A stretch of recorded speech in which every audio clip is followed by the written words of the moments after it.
Já estamos de volta com o seu estilo de vida e agora nós vamos saber sobre a pergunta do Arlen da Alvorada. E ele disse o seguinte: comer muita carne sobrecarrega os rins?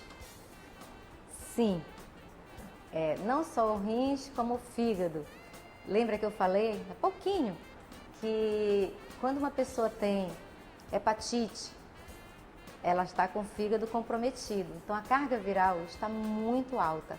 E quando a gente prescreve a restrição da carne, a gente diminui essa carga viral, porque é uma carne de difícil digestão, ela é lenta, então a gente tem que prever os malefícios. A gente já viu que ela contém substância carcinogênica, apesar de ter os benefícios do ferro, do zinco, da vitamina B12, nós devemos sim restringir mais ainda o consumo de carne para essas pessoas. Em relação à junção da proteína e o carboidrato, por que essa junção é amiga e precisa acontecer? Sim, é como diz um velho ditado, que toda proteína ela queima na chama de um carboidrato. Ela serve para recuperar o músculo lesionado. Você está na academia, você fez musculação, você fez uma aeróbica, você fez algum tipo de exercício. Você está lesionando o seu músculo. O músculo está lesionado. Para ele crescer, ele precisa estar com repouso e a ingestão desses dois, da proteína junto com o carboidrato. Nada de proteína com salada, como a maioria faz. Normalmente quando a gente opta pela dieta, ou então quando a gente começa a se aventurar nesse mundo mais saudável, e aí a gente também quer restringir alguns tipos de alimentos justamente por causa da gordura, as pessoas optam muito pelo salmão, que é um peixe diferente, né, dos outros, não tem uma carne tão branca quanto os outros e também é famoso por conter bastante ômega 3. Tudo isso que dizem sobre ele, toda a fama dele, é uma fama real, é uma fama verdadeira? A gente pode dizer que ele realmente traz todos esses benefícios? Ou seria, digamos que, mais aplaudido do que deveria pela população? Não, é verdade. O salmão, ele está entre os peixes que mais contém o ômega 3. Porém, depende do preparo que você fizer o seu salmão. Fazer frito, você vai estar desperdiçando, né, dinheiro, porque é um peixe de valor aquisitivo mais alto. Nem todas as pessoas têm acesso ao salmão pelo preço dele. Então, temos que fazê-lo de forma saudável, temos que procurar uma receita que realmente favoreça não só o sabor, mas a absorção desse ômega 3. E não adianta comer só uma vez por semana. Tem que sim, para não comer salmão 3 vezes na semana, você pode optar por outros peixes também que são ricos em ômega 3. Sardinha é um peixe que o atum também contém muito ômega 3. E a gente pode ajudar com outros alimentos que não tem tanta quantidade de ômega 3, mas que auxiliam, que é o seu leite, seus derivados, nozes, também soja, porque a soja a gente utiliza para aquelas pessoas que são veganas, que não comem carne, então a gente tenta procurar uma forma de estar repondo essa falta, né? Tanto do ferro como do ômega 3. Já que nós estamos falando sobre peixes, vamos puxar a sardinha um pouquinho para nossa região também, né? Porque os peixes daqui também são conhecidos, enfim, por serem saudáveis, e a gente se alimenta muito do peixe justamente por ser cultural, por ser uma alimentação mesmo regional. Esse peixe, essa quantidade de peixe que o amazonense come pode ser prejudicial à saúde ou é ideal e a nossa alimentação seria até um pouco melhor do que outras alimentações que a gente vê por aí, justamente porque a gente faz esse consumo muito maior? Sim, o peixe ele é saudável, depende da preparação que a pessoa faz. E também depende de onde se pegou esse peixe, se contém mercúrio, porque o mercúrio é muito prejudicial à saúde. Se não houver essa quantidade de mercúrio, se não houver a preparação feita com frituras, ou com a gordura, apesar que a gordura do peixe não é mais saudável que da carne, mesmo assim nós devemos evitá-las por causa do colesterol. E preparar, sim, grelhados, assados, ensopados, mas sem gordura, sem utilizar uma grande quantidade de óleo ou de azeite né, em alta temperatura. Se quiser usar o azeite, que seja uma colher apenas, mas em temperatura ambiente, para que esteja ali para ajudar a combater o colesterol bom. O colesterol ruim, né? Que o colesterol bom, quando a gente está com o índice normal, ele ajuda a combater o colesterol ruim, que é o LDL. Nós temos outra pergunta e diz assim: é possível ser vegetariano ou não? Só a carne pode suprir o ser humano de ferro? Tem algum vegetal que substitui a carne animal? Na realidade, são várias perguntas, né? A gente pode começar com a primeira. É possível ser vegetariano ou não? Sim, se você tiver um acompanhamento. Porque o nutricionista, ele vai lhe dizer quais são os vegetais, quais são os legumes, né? Quais são as verduras que você pode ingerir para estar suprindo. Ou se não tiver esse consumo, suplementar. A segunda, só a carne pode suprir o ferro que o ser humano necessita? Não, só a carne não. Porque nós temos outros alimentos, como eu acabei de falar. Só que tudo é individualizado. Nós temos que saber o que a pessoa consome ou não e ver se a quantidade que está sendo ingerida é a quantidade necessária para que haja uma suplementação ou não. E tem algum vegetal que substitui a carne animal?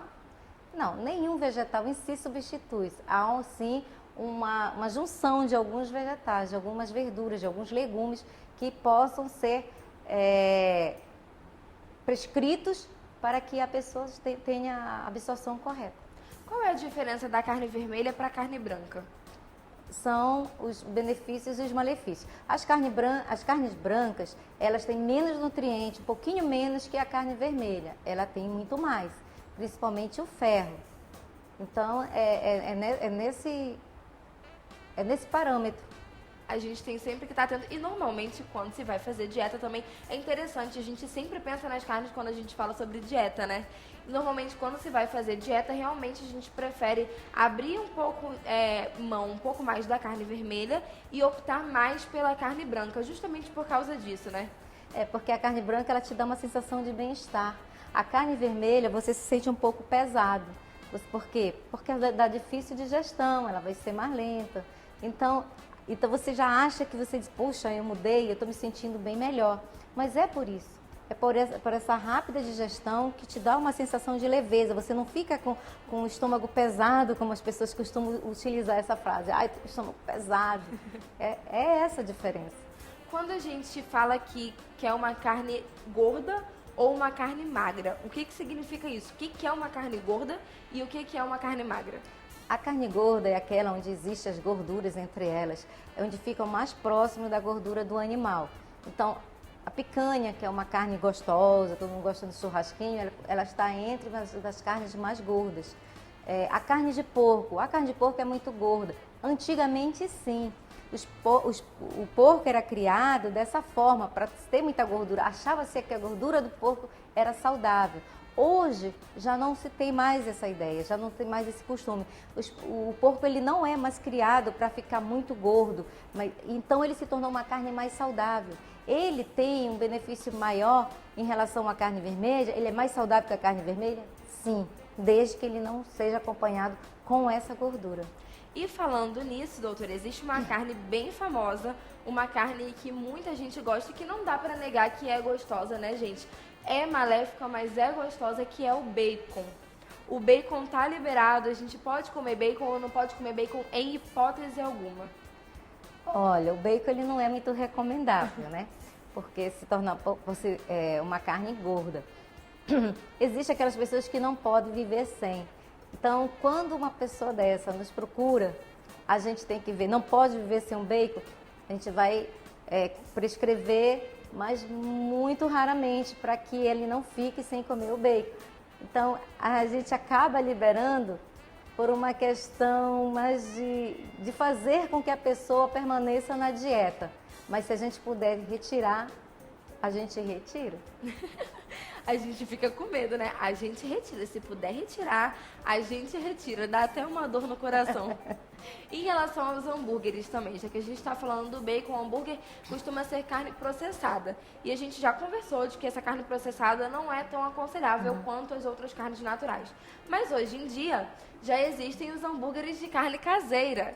Então, é uma boa opção, é uma opção um pouco melhor do que a outra, é frito de qualquer forma. Existem alguns que já são assados, que não precisam levar fritura, mas enfim, a gente pode também dar uma pisadinha assim na jaca de vez em quando e comer um hambúrguer desse, ou é tão prejudicial quanto aquele que era processado? Sim, tem que se evitar ao máximo. Nós podemos fazer nosso hambúrguer em casa. Você pega o seu processador, você manda moer, você visualiza, porque a maioria dessas carnes moídas, a maioria dessas carnes processadas, elas são misturadas. A gente já flagrou eles moendo até pé de frango, pele, couro. Então, fica assim, não fica confiável. Não é confiável essas carnes. Então, a gente pode processar.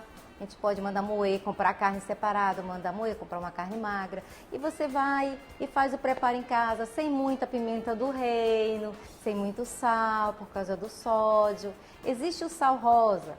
Muita gente diz, mas o sal rosa é muito ruim. É porque ele não contém sódio, gente. O sódio é que dá o sabor. Tudo que é maléfico, a gente gosta, porque o que dá o sabor na comida é a gordura, né? O sódio. Então, a gente tem que ter cuidado, mas nós podemos preparar. E fritura, existe uma nova forma de se comer fritura. Olha. Eu não estou fazendo nenhuma propaganda, eu não ganho nada para isso. Mas existe aquelas panelas, aquelas fritadeiras air fryer, que elas não precisam de óleo para fritar. Então, já que você não pode ver sem fritura, faça o esforço, compre uma. Tem lugares que são mais acessíveis os valores, mas tem que ter cuidado, porque elas não fazem a comida ficar saborosa. Tem umas que são um pouco mais caras, né? Mas fica como se fosse frito no óleo em cima do fogão. É um investimento, né? A gente pode entender como um investimento, não como um gasto. Exatamente. E muitas vezes a gente se sente um pouco, digamos que inseguro em relação a isso, né, doutora? Porque a gente vê as propagandas por aí, vai fritar sem gordura, vai ficar do sabor que a batata frita sempre foi, só que você não vai perceber que não tem óleo, que não tem fritura, e a gente nem sempre acredita. E olha, gente, é verdade, porque eu mesma já tenho alguns anos que eu aderi a essa panela e eu não comia fritura, hoje em dia eu já como. Porque é saudável, você frita tudo, o seu peixe, carne, frango, batata, banana, o que você quiser. Então, já que você não pode viver sem, faça um esforço. Ou então, tente comer grelhado ou assado. Mas cuidado, se você for fazer assado de brasa, cuidado com o fogo que você faz. Você, de repente, tem gente que eu já presenciei que faz um fogo queimando um copo plástico. Isso é um produto cancinogênico. Então, não pode. É papel higiênico, que é o papel reciclado. Não pode fazer fogo com esses materiais. Então, é importante também a gente saber que tipo de fogo a gente está fazendo, ou em que tipo de fogo a gente está preparando o alimento. Tudo influi, né? É impressionante. Sim, tudo influi, porque a fumaça vai lá para o alimento que você vai comer. Então, tem que ter cuidado. Mas eu só como a calabresa assada na brasa. Nós devemos evitar a calabresa. Cuidado, vamos parar com esse consumo exagerado de carnes processadas. E partindo desse princípio, a gente também pode falar um pouquinho sobre o micro-ondas, né? Porque o micro-ondas também é um tabu aí, ou em alguns casos, algumas pessoas levam isso como se fosse um problema. Algumas pessoas nem têm micro-ondas em casa porque diz que é também um fator cancerígeno, ou seria o tipo de instrumento que nos leva ao câncer de uma forma mais rápida e também prejudica em relação a isso. É verdade ou é mentira? Existem alimentos, inclusive, que são feitos especialmente para ir ao micro-ondas. São aconselháveis ou não? Olha, estão associando tudo ao micro-ondas. Depende da forma como você utiliza o micro-ondas. E também depende dos alimentos que são feitos para ir direto para o micro-ondas. Cuidado, você está comprando um alimento rico em sódio. Você está comprando alimentos que estão ricos em aditivos. Por quê? Porque tem conservantes ali. Então, a gente não pode ter o hábito de se alimentar dessa forma. Eu sei que é prático, você não tem tempo de estar fazendo a sua refeição, mas não tenha isso como um hábito de estar consumindo muitas vezes durante a semana, comendo desses alimentos que são industrializados. Muito obrigada pela sua participação, por ter esclarecido todas as nossas dúvidas. Agora nós vamos para um breve intervalo, mas antes disso, eu quero que a senhora deixe seu recadinho para aquelas pessoas que gostam muito de carne. De repente, uma forma das pessoas reduzirem a carne da alimentação, porque eu acredito que o grande problema hoje em dia seja esse, né? Eu não acredito que a gente tenha dificuldade em consumir, mas que a gente consuma demais até porque é gostoso, porque também é uma fonte de proteína e a gente sente alergia depois que come, então de repente a gente acaba passando um pouquinho, extrapolando um pouco daquilo que deveria, né? Sim, verdade. Você pode consumir a carne, desde de forma moderada e a forma de preparo. Então, cada caso é um caso específico. Procure ser um nutricionista. Nós temos bastante nutricionistas hoje em Manaus. Antes não tínhamos essa quantidade. Fica mais fácil, você pode conseguir, através da internet, você ter acesso aos planos de saúde. Veja uma forma mais rápida de chegar até um nutricionista e consuma a sua carne, principalmente se você fizer atividade física. Você precisa dela, desde que moderado e a gramagem correta. Muito obrigada pela sua participação mais uma vez e para você que está com a gente, continua aí, porque depois do intervalo a gente volta com mais entrevistas, a gente volta com outros assuntos para você. Ainda tem muito estilo de vida por hoje e nós temos que encerrar essa sexta-feira bem juntinhos. Eu volto já.